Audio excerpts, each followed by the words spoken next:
So hey guys, this is Ayushman Biswari और यार इस वीडियो में अपन शुरू करेंगे अपना चैप्टर मैकेनिकल प्रॉपर्टीज। डेफिनेटली यार ज़्यादा लंबा चैप्टर नहीं है, तुम लोगों ने देखा भी होगा, पढ़ा भी होगा यहाँ से, तो वही उसके शॉर्ट नोट्स भी काफ़ी छोटे होने वाले हैं। तो अपन बेसिकली यार सारे इंपॉर्टेंट फॉर्मूले जो अपन के रहते हैं वो कवर करेंगे और ज़्यादा इसको करने के बाद तो बस तुम्हें न्यूमेरिकल्स की प्रैक्टिस करनी है। और हाँ, इसमें मैंने कुछ थ्योरी के भी पॉइंट्स इंक्लूड करें जो कि अपन के एनसीईआरटी में मेंशन है, और वो वाले थ्योरी के पॉइंट्स के ऊपर अपन का क्वेश्चन जेईई मेंस का बन सकता है। ठीक है, शायद तुम लोगों ने ध्यान न दिया हो, बट वो वाले पॉइंट्स के ऊपर भी बन सकते हैं क्वेश्चन, तो वो वाले भी अपन ने कवर करे हैं इस नोट्स के ऊपर। तो वीडियो शुरू करने से पहले अगर तुम लोग डायरेक्ट नोट्स के ऊपर कूदोगे तो कोई मतलब नहीं, मैं पहले ही बता देता हूँ, क्योंकि बहुत सारी चीजें ऐसी हैं जो मुझे तुम्हें खुद समझानी पड़ेगी, तब जाके तुम्हें समझ में आ जाएगी। क्योंकि यार शॉर्ट नोट्स हैं, सारी चीज़ अगर मैं पूरी राम कथा लिख दूंगा तो वो किताब बन जाएगी, वो शॉर्ट नोट्स नहीं कहलाएगी। तो एक बार देख लो, फिर बाकी उसके ऊपर है। ठीक है, तो यार शुरू करते हैं। बट शुरू करने से पहले एक छोटी सी रिक्वेस्ट रहेगी कि यार अपने दोस्तों से जरूर शेयर कर दिया करो, और अगर तुम्हें अच्छी लग रही है तो जरूर सब्सक्राइब करो, क्योंकि तुम्हें यहाँ पे दिख रहा होगा कि आधे क्या मतलब लगभग 90% लोगों ने सब्सक्राइब नहीं कर रखा है, जबकि यहाँ पे कमेंट्स तुम लोग वो भी देख सकते हो कि भाई सीधे सीधे क्वेश्चन उठ के आ रहे हैं। तो अगर तुम्हें अच्छा लग ही रहा है तो सब्सक्राइब करने में प्रॉब्लम क्या है?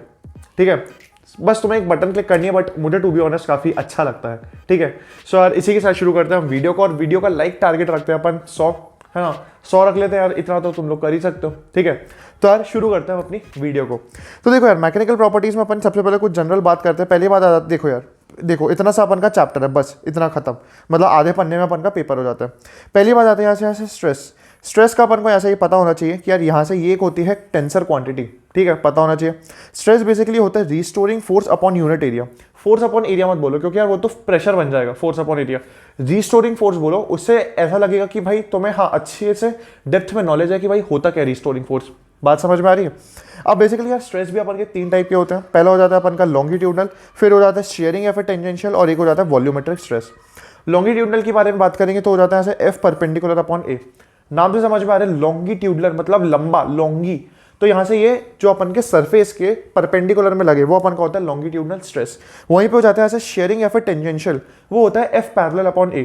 का मतलब फॉर एग्जांपल यहाँ से तुम इसको ऐसे समझ लो कि चलो ये मेरे पास एक सरफेस है ना, ये मेरे पास एक सरफेस है, मैं एक ऐसा फोर्स लगा रहा हूँ और ये यहाँ से मान लो ये इस पे चिपकी हुई है ना, ये मेरे पास ऐसा आईपैड है, यहाँ से ये मेरे पास सरफेस चिपकी हुई है।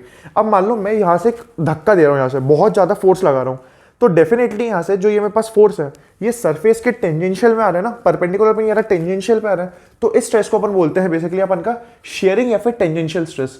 क्या ये वाली बात समझ में आ रही है? आगे चलते हैं। Volumetric stress delta P is equal to F upon A. Definitely volumetric stress अपन बोल सकते हैं, जैसे अपन का बलून है छोटा सा, उसके अंदर पानी भर दिया, अब अपन अगर इस साइड से उस साइड से उसको दबाएंगे तो डेफिनेटली उसमें एक स्ट्रेस तो बनेगा ही ना ऐसे, तो वो होता है अपना। आगे अपन की बात आती है स्ट्रेन। स्ट्रेन में अपन को सिंपल सी एक बात याद रखनी है, स्ट्रेन अपन का होता है change in dimension upon original dimension. खत्म यार, ये मतलब बेसिकली तुम इसको ऐसा समझ लो परसेंटेज, जैसे परसेंटेज होता है ना कि अपन के marks obtain upon total marks जितने का पेपर होता है, ये बस उतना होता है। तो ये वाली बात आ रही थी कि भैया कितना चेंज हुआ है इन डायमेंशन अपॉन ओरिजिनल डायमेंशन। और सीधी सी बात है, अगर दोनों के ऊपर और नीचे यूनिट सेम है, न्यूमरेटर और डिनोमिनेटर में, तो डेफिनेटली ये यूनिटलेस क्वांटिटी है। काफी वो बच्चे यही भूल जाते हैं कि भैया स्ट्रेन की यूनिट क्या होती है। डेफिनेटली ये यूनिटलेस होती है, मतलब डायमेंशन लेस अगर बोलना चाहो तो। अब अपन के यार स्ट्रेन के भी अलग अलग टाइप होते हैं। तो पहला अपन का आ जाता है ऐसे लॉन्गिट्यूडनल, वापस से वही लॉन्गिट्यूडनल लंबे में delta L by L. Sharing अब यहाँ से तुम इसको ऐसे समझ सकते हो, ये मेरे पास एक डब्बा है ना, अब मैंने इसके टेंजेंशियल पे मैंने यहाँ पे इस तरफ में एक फोर्स लगाया, तो डेफिनेटली यहाँ से अभी तुम इसको ऐसे समझ लो कि कोई हल्का सा डब्बा, या तुम इसको ऐसे समझ लो एक कार्डबोर्ड देखा है। कार्डबोर्ड एक ऐसा नहीं, पूरा अपन का जो डब्बा होता है जिसके अपन के जैसे वो होता है ना जिसमें अपन की शिफ्टिंग होती है, खाली कार्डबोर्ड पड़ा हुआ अपन का कीबोर्ड शेप का, है ना, ऐसा पड़ा हुआ इमेजिन करो। मैंने उसको इस साइड से धक्का दिया तो डेफिनेटली जो इसकी यहाँ से पैरेलल वाली है वो थोड़ी ऐसी शिफ्ट हो जाएंगी थोड़ी सी ऐसी शिफ्ट, ये बस मैं इमेजिन करवाने के बोल रहा हूँ, ऐसी शिफ्ट हो जाएंगी। वैसे तुम इसको ऐसे समझ लो कि ये ऐसी शिफ्ट हो गई। अब बात ये आती है कि ये कुछ एंगल पे शिफ्ट हुई होंगी थीटा, डेफिनेटली यहाँ से ये कुछ आगे हिला होगा, आगे कुछ गया होगा, है ना, वो अपन का हो गया एक्स, और ये अपन का हो गया एच, जो अपन के यहाँ से ओरिजिनल हाइट होती है। तो इस केस में जो अपन का स्ट्रेन होता है वो अपन का होता है tan theta is equal to x by h. Definitely बात समझ में आ रही है कि जो tan थीटा होता है यहाँ से वो x अपॉन एच होगा, तो ये वाली बात आ जाती है अपन की, जिसको अपन अच्छी शब्दों में बोल सकते हैं lateral displacement upon height. Lateral displacement मतलब वही टेढ़े में डिस्प्लेसमेंट हुआ है अपॉन ओरिजिनल हाइट। बात समझ में आ रही है? आगे चलता है। Volumetric strain definitely delta V by V, है ना। वॉल्यूमेट्रिक स्ट्रेन तो बहुत सारे केसों में इमेजिन कर सकते हो, जैसे फॉर एग्जांपल एक बबल है, अब वो नीचे एकदम बहुत डेप्थ में होगा तो उसका शायद छोटा सा वो होगा, क्यों, उस पर प्रेशर बहुत ज़्यादा पड़ रहा है। वैसे ही जैसे जैसे वो ऊपर आता जाएगा उसकी वॉल्यूम बढ़ती जाएगी, तो वो अपन का हो जाएगा डेल्टा वी बाई वी। एक जनरल इमेजिनेशन के लिए मैं बता रहा हूँ, ठीक है भाई। अब अपन के थोड़े आगे आ रहे हैं इंपॉर्टेंट चीज़ें जिसके ऊपर अपन के क्वेश्चंस बनते हैं। पहली बात आती है अपन की इलास्टिसिटी। इलास्टिसिटी का क्वेश्चन क्या आ जाता है ऐसे, Hooke's law, Hooke's law for matter. क्या है भैया, stress is directly proportional to strain, definitely. हाँ, जिसको अपन बोलते हैं ऐसे, ये एप्सिलॉन बोल रहा है, कुछ भी बोल रहे हैं, equal to stress by strain, जिसको अपन बोलते हैं मॉड्यूलस ऑफ इलास्टिसिटी, या फिर अपन बोलते हैं इसको यहाँ से यंग्स मॉड्यूलस, है ना। तो यहाँ पे तुम यहाँ से एक चीज़ ये भी जोड़ सकते हो कि ये बेसिकली अपन की होती है यंग्स मॉड्यूलस, है ना। ये तुम लोग खुद लिख लेना, बस यहाँ पे मैंने इसलिए नहीं लिखा ताकि तुम लोग को याद रहे कि इसको अपन यंग्स मॉड्यूलस भी बोलते हैं। सही बात है। अब बात आती है Young's modulus for solids, definitely यहाँ से सॉलिड्स के लिए। देखो पहली बात, जो हुक्स लॉ होता है, हुक्स लॉ अपन का आता है फॉर मैटर के लिए, है ना। यंग्स मॉड्यूलस अलग होता है और हुक्स लॉ का ये अलग होता है। हुक्स लॉ अपन का होता है, सॉरी, यंग्स मॉड्यूलस अपन का होता है फॉर सॉलिड्स। ये अपन को याद इसलिए होना चाहिए क्योंकि कभी कभार क्वेश्चन आ सकता है ना कि भैया बल्क मॉड्यूलस किसके लिए डिफाइन होता है, हुक्स लॉ किस किस के लिए डिफाइन होता है, यंग्स मॉड्यूलस किसके लिए डिफाइन होता है, और मॉड्यूलस ऑफ रिजिडिटी किस किस के लिए डिफाइन होती है। तो ये मैंने लिख रखी है, ये मेरे पास सॉलिड्स के लिए, ये मेरे पास सॉलिड्स के लिए, हुक्स लॉ मेरे पास फॉर ऑल मैटर मैंने लिख रखा है, बल्क मॉड्यूलस मैंने फॉर ऑल थ्री फेसेस लिख रखा है, तो ये पता होना चाहिए। सिमिलरली यंग्स मॉड्यूलस पता है, longitudinal stress upon longitudinal strain. Elasticity जिसको अपन बोलते हैं डायरेक्टली प्रोपोर्शनल टू गामा, है ना, is directly proportional to gamma, is inversely proportional to deformation.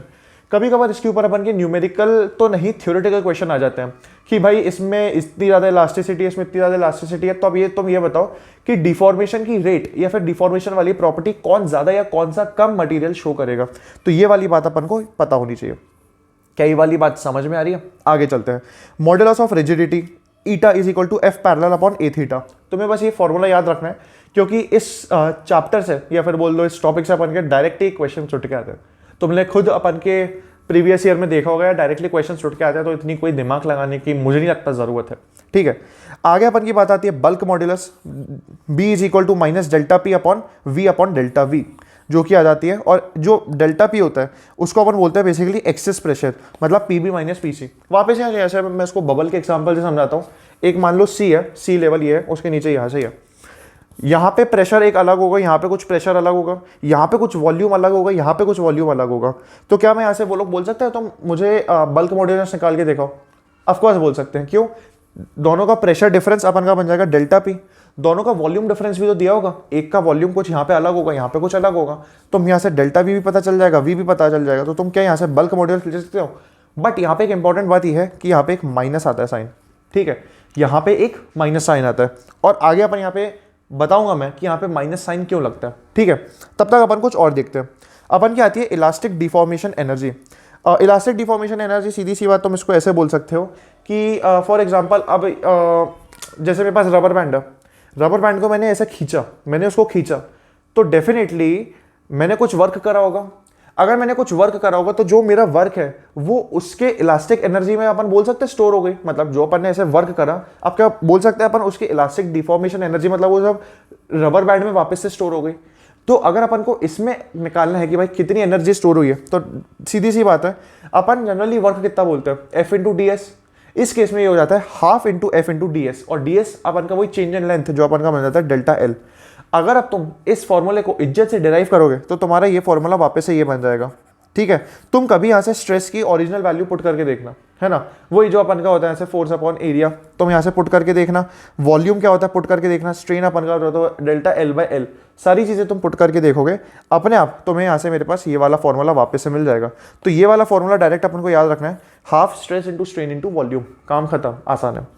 अगला अपन का आता है डिफॉर्मेशन ड्यू टू वेट। ये एक बहुत इंपॉर्टेंट आता है। फॉर एग्जाम्पल तुम इसको ऐसा समझ लो, ये दीवार की सीलिंग है, दीवार की सीलिंग है, यहाँ पे अपन का ये कुछ लोहे का बड़ा सा कुछ रॉड टंगी हुई है, रॉड ही बोल दो, पूरी एकदम सिलेंड्रिकल रॉड मान लो ऐसे सिलेंड्रिकल रॉड है। अब तुम इसको ऐसे समझो, जो ग्रेविटी है वो इसको नीचे तो खींचेगी।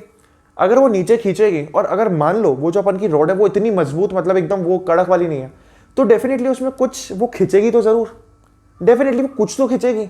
तो उसको अपन बोलते हैं डिफॉर्मेशन ड्यू टू वेट। जो अपन का डेल्टा एल लेंथ में चेंज आएगा, पहले मान लो इतनी सी, अब वो थोड़ी सी खींच के थोड़ी और हो जाएगी। तो क्या मैं उसको बोल सकता हूँ डिफॉर्मेशन इन लेंथ आया, उस डिफॉर्मेशन ऑफ लेंथ अपन निकालते हैं rho g L square upon 2 gamma. Gamma अपन को पता हुआ है वो अपन को स्ट्रिंग की दी हुई होगी, स्ट्रिंग बोल दो, रॉड बोल दो, कुछ भी बोल दो। अपन को एल ओरिजिनल लेंथ पता है, रो अपन को डेंसिटी दी ही हुई होगी और जी अपन की ग्रेविटी।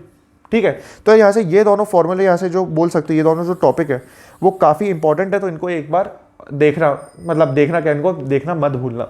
ठीक है, अब जो मैंने यहाँ से तुम लोग से बोली थी कि यार जो अपन के एनसीईआरटी के इंपॉर्टेंट पॉइंट्स है जो मैंने यहाँ पे जनरल में लिख रखा है वो अपन के इंपॉर्टेंट आ जाते हैं। देखो भाई है क्या यहाँ से, इसमें अपन देखना शुरू करते हैं। If the ultimate strength, proportional limit and the fracture point are close, the material is brittle if far they are ductile. अब देखो यार यहाँ से मैं इनको पूरा समझाऊंगा नहीं, बट मैं तुम्हें बस पॉइंट्स बता रहा हूँ। ठीक है, आगे substances which can be stretch to cause a larger strain are called elastomers. Definitely elastomers की प्रॉपर्टी वही होती है कि जो ज़्यादा अपन यहाँ से उसको खींच सके यहाँ से उसको, है ना। आगे shear modulus is generally less than Young's modulus. For most metals it is 1/3. इसके ऊपर भी क्वेश्चन बन सकता है कि शेयर मॉड्यूलस ज़्यादा होता है, शेयर मॉड्यूलस वो जो मैंने बताया था ना ऐसे शेयर वो ऐसे खींचने वाला टेंजेंशियल में, वो ज़्यादा होता है या फिर यंग्स मॉड्यूलस ज़्यादा होता है। पूछ सकते हैं ऐसे क्यों, एनसीईआरटी में मेंशन्ड है, या पर का कोई कोर्स के बाहर थोड़ी नहीं, या फिर तुम लोग ऐसा भी हो सकता है कि तुम लोग ने शायद पहली बार सुना हो, बट ये एनसीईआरटी में मेंशन्ड है, तो यार अपन को एनसीईआरटी का कोई भी इंपॉर्टेंट पॉइंट छोड़ना नहीं है। तो अब तुम्हें ऐसे ही बात समझ में आ रही है, ये जो मैं नोट्स बनाता हूँ ना, ये सारी चीज़ें देख के बनाता हूँ, मतलब एचसी वर्मा में क्या क्या इंपॉर्टेंट दिया हुआ है, फिर अपन का एनसीईआरटी के अंदर जो जो इंपॉर्टेंट पॉइंट्स है वो भी मैं इसमें लिखता हूँ, फिर जो मेरे खुद के जेईई के टाइम के नोट्स थे मैं उसमें देखता हूँ कुछ किया, ये इंपॉर्टेंट वो तो नहीं है, या फिर प्रीवियस ईयर क्वेश्चन। वरना तुम खुद सोचो, ये जो ये वाली बात थी यहाँ से, मुझे यहाँ से ये सब मेंशन करने की क्या जरूरत थी, ये अपन का एचसी वर्मा में भी दिया हुआ है क्योंकि इंपॉर्टेंट है। ठीक है, आगे एक बहुत इंपॉर्टेंट बात मैं बताता हूँ, जैसे अपन की बात आती है bulk modulus is always positive. क्यों, मैंने यहाँ पे तुम्हें बताया था यहाँ पे माइनस साइन क्यों लगाते हैं, बल्क मॉड्यूलस का अपन का कहाँ गया, घूम गया क्या, ये देखो माइनस साइन इसलिए लगाते हैं क्योंकि ये जो इतनी क्वांटिटी आएगी ना ये एक नेगेटिव आएगी, और बल्क मॉड्यूलस कभी नेगेटिव नहीं हो सकता, इसलिए मैं एक नेगेटिव साइन लगाता हूँ ताकि मेरे पास नेगेटिव और नेगेटिव पॉजिटिव बन जाए। ठीक है, 1/1 बल्क मॉड्यूलस अपन का कंप्रेसिबिलिटी हो जाता है। ठीक है, अब ये केवल और केवल एनसीईआरटी एक्सक्लूसिव में दिया हुआ है, मतलब ये शायद एचसीवी में तो मैंने नहीं देखा, अब क्या पता डीसी पांडे दूसरी बुक्स में हो, बट ये एनसीईआरटी में दिया हुआ है तो अपन ये भूल नहीं सकते। ठीक है, इसके ऊपर कभी क्वेश्चन एज सच आया नहीं है, बट यार एनसीईआरटी तो एनसीईआरटी है, उसमें दिया हुआ है। क्या है इसमें, तुम इसको ऐसे समझ लो, ये एक लंबी रोड जैसी है या फिर ये लंबी ब्रिज है, नॉर्मल ब्रिज समझो। अब ऐसा भी तो हो सकता है उस ब्रिज पे तुम ऐसा समझ लो ये ब्रिज है, मैंने इसके बीच में एक इमेजिनरी एक रस्सी टांग दी और यहाँ पे एक वेट लगा दिया बहुत ज़्यादा। ठीक है, अब वेट लगा दिया, तो ऐसा भी तो हो सकता है कि कुछ टाइम में ये जो ब्रिज है वो टिल्ट कर जाए, मतलब ये जो ब्रिज है सीधा है वो थोड़ा ऐसा टिल्ट कर जाए, ऐसा भी हो सकता है, मानते हो बात।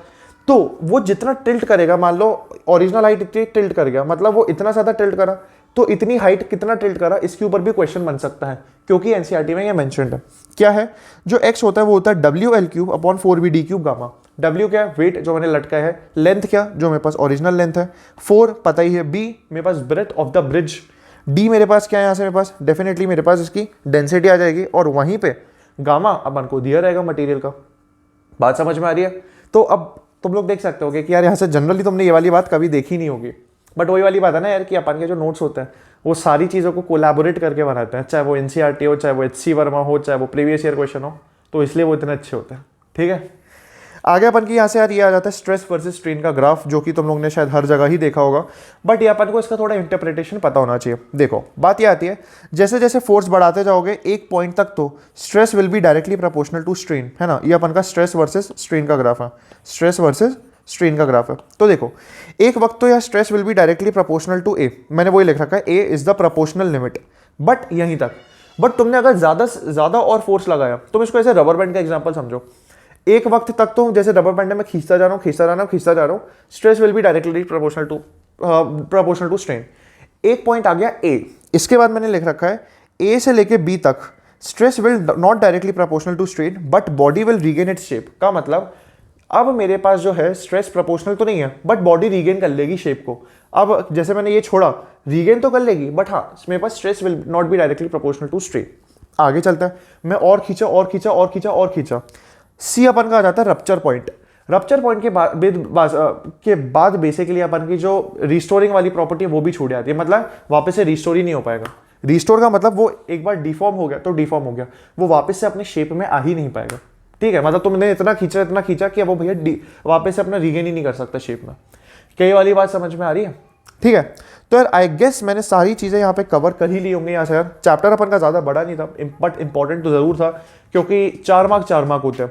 अब तुम चाहे कहीं से भी उठाओ, चाहे वो तुम रोटेशनल मोशन से उठाओ, चाहे तुम यूनिट डायमेंशन से उठाओ, चाहे तुम मैकेनिकल प्रॉपर्टीज, ये तो इतना आसान टॉपिक है, सीधा वैल्यूज पुट करके टू बी ऑनेस्ट आता है यार। इसमें मतलब ज़्यादा अक्ल लगाने की भी जरूरत नहीं पड़ती, सीधी वैल्यूज पुट करो और क्वेश्चन बनता है। ठीक है, तो 4 नंबर होते हैं, कहीं से भी है।